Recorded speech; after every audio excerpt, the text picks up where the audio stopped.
Y cerramos el programa en la recta final, como cada viernes. Jorge Bravo, qué gusto, Jorge, ¿cómo estás? Mariana, muy buenos días. Bueno, pues a ver, cuéntame, hoy vamos a hablar de los lineamientos de programación infantil. ¿A qué te refieres? Bueno, tú sabes que la verdadera población vulnerable en México y en cualquier país, pues son los niños, las niñas y los adolescentes. Es una población que todavía no ha desarrollado plenamente sus capacidades y sus criterios para tomar decisiones y por lo tanto tiene que ser protegido. ¿Y por quién? Por el Estado. Y la Secretaría de Gobernación emite lineamientos de programación para el contenido para esta población infantil. En otras cosas, pues crea estas famosas clasificaciones que tú y yo conocemos, y hay canales como Capital 21 que te pone leyendas donde este contenido es apto para todo público. Bueno, esto no solo tiene que ser Capital 21, sino todos los medios televisuales tienen que ponernos las advertencias y las clasificaciones. Por ejemplo, existe la clasificación, así como en el cine, AA, que es para el público infantil. Existe la clasificación A, para todo público. La clasificación B, que es entre 12 y 14 años.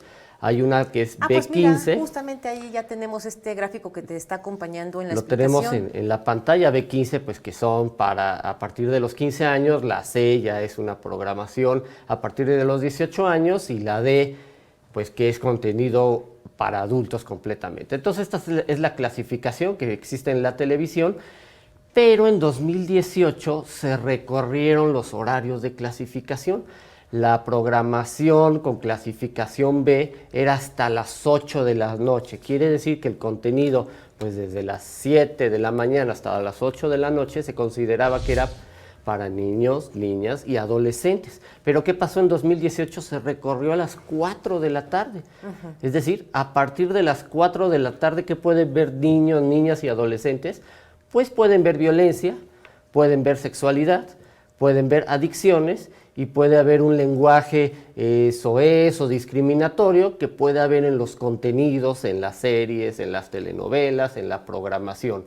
Y eso puede atentar o atenta contra su óptimo desarrollo físico, emocional y mental. Sí. Por lo tanto, pues esta clasificación es muy importante y hay propuestas de que se vuelva a recorrer hasta las 8 de la noche, que son los horarios que ha establecido el Estado mexicano para proteger a la niñez. ¿Cómo podría quedar, tú que eres experto en este tema, cuándo se puede decidir esto y qué es lo que esperas? ¿Cuál es la expectativa? Hay un amparo precisamente que está pidiendo que se vuelva a recorrer, porque el Estado mexicano tiene un Sistema Nacional de Protección Integral de Niños, Niñas y Adolescentes.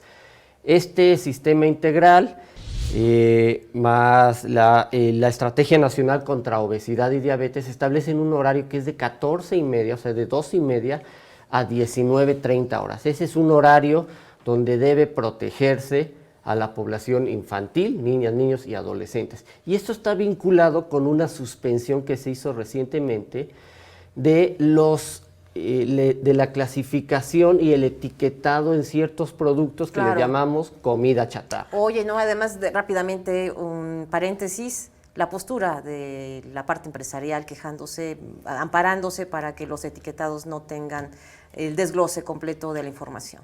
Y ganaron, porque es un etiquetado, porque tenemos derecho a saber qué nos puede hacer daño en nuestra salud. Claro. Exceso de azúcares, exceso de sales y exceso de grasas.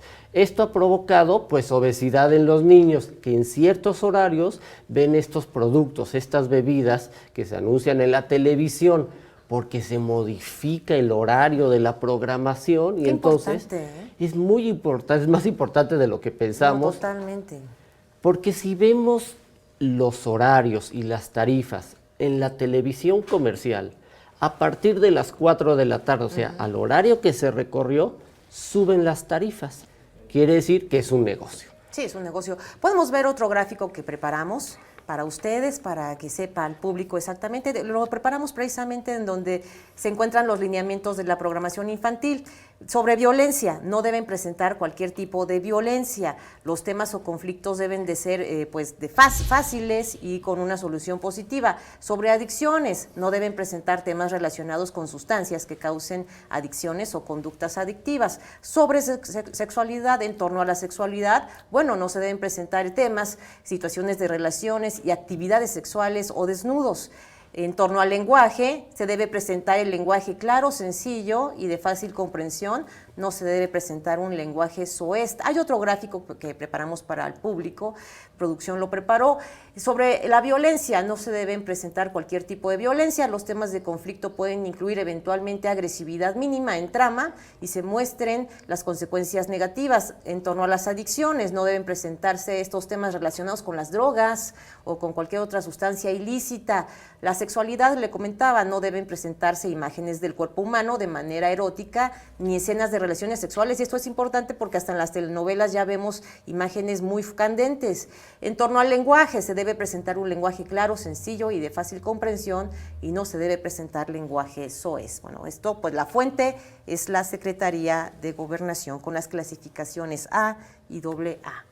Pero la siguiente clasificación, que es la B, permite que se pueda mostrar todo este tipo de contenido violento, de carácter sexual, con lenguaje que puede ser discriminatorio, puede ser soez, y adicciones a drogas, al tabaco o al alcohol, de tal manera que realmente se pone en riesgo. ¿Cuál fue la solución que encontró la Secretaría de Gobernación? Que debe de haber controles parentales y una evaluación semestral. Pero se le olvida que los niños o los adolescentes a veces ven la televisión solos. No tienen a un adulto al lado que los oriente. Ojalá si fuera, ojalá la autoridad y quienes dictan estos lineamientos estuvieran al lado de sus hijos viendo la televisión. Entonces es irreal esto que están proponiendo, y luego una evaluación. O sea, nos tendrían que dar, no es que esté mal, tendrían que estar enterados todos los padres o los tutores de qué contiene cada contenido. O sea, deberíamos de estar leyendo sinopsis de cada capítulo, y eso francamente lo veo poco real. Pero es un riesgo contra esta población que es la verdaderamente vulnerable, y existe el interés superior de la niñez, algo que debe proteger el Estado. Sí, es un principio básico. Es un principio de contenidos con este tipo de temáticas que atrae a anunciantes. Por eso se está adelantando, porque a partir de las 4 de la tarde es más caro anunciarse en la televisión, no en medios públicos como Capital 21, y por lo tanto se anuncian productos que también hacen daño a la salud. No, bueno, es muy importante el tema que has puesto en la mesa el día de hoy aquí en Agenda y Contexto. Es un tema que nos compete a todos. Finalmente somos consumidores de contenidos cuando somos receptores en estos medios audiovisuales, salvo en las redes sociales, donde sí hay más interactividad. El usuario puede incluso criticar a quien está transmitiendo o a quien está haciendo la transmisión. Pero bueno, en el caso de la televisión, pues son simplemente receptores. Fíjate, la televisión y la radio es una industria regulada, debe cumplir la ley. Las plataformas digitales, las que vemos en el móvil, en las televisiones inteligentes o en la tableta, a pesar de que no están reguladas, tienen una clasificación. Nos dicen cada serie, cada contenido, qué tipo de contenido es. Incluso tienen separado el contenido infantil y se pueden crear controles parentales. Puedes prohibir que los niños que entran a las tabletas y ven estos contenidos, estas caricaturas, estas series, pues no los vean en ciertos horarios. O sea, la tecnología lo ha permitido, y sin embargo en la televisión comercial pues no lo han querido hacer porque sigue siendo un negocio. Sí, conozco a padres y madres de familia que tienen YouTube cancelado para sus hijos. Ellos me han mencionado que no pueden ver nada en YouTube porque, bueno, en la plataforma digital se encuentra pues muchísima información y muchísimas imágenes de todo tipo. Y también tienen control en su casa, en los controles remotos también tienen mucho control con lo que ven sus hijos. Entonces, pues la televisión se ha resistido muchísimo, pero pues no se puede jugar con el desarrollo de las niñas, de los niños. Necesitan recibir los contenidos adecuados para que sean los verdaderos ciudadanos pues, que esperamos en un país.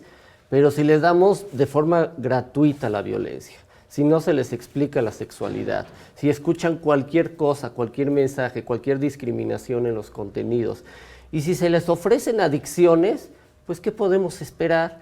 sí, la televisión sabemos que es un ejemplo, es una nana y en vez de educar, a veces maleduca. No, y en muchísimos pueblos de México, apartados, la televisión ha sido la única parte educativa en donde ni siquiera hay escuelas.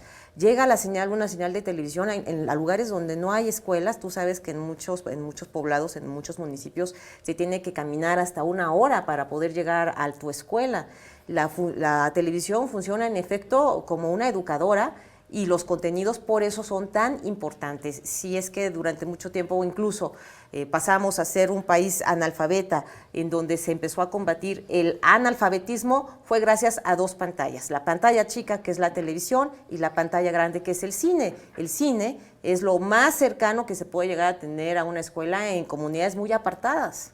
Tienes toda la razón, porque además esas comunidades apartadas, rurales, son las que ven más televisión, porque no llega ni siquiera el internet allá donde puedan tener otras ofertas de contenidos, de información. Entonces realmente es muy importante que el negocio, que es legítimo de las empresas de radiodifusión, no esté por encima del interior superior de la niñez. Pues como siempre, tu sección muy útil. ¿Te veo en 8 días? Claro, por aquí estamos, Mariana. Pues muchísimas gracias, Jorge Bravo, por haber venido a Agenda y Contexto esta mañana.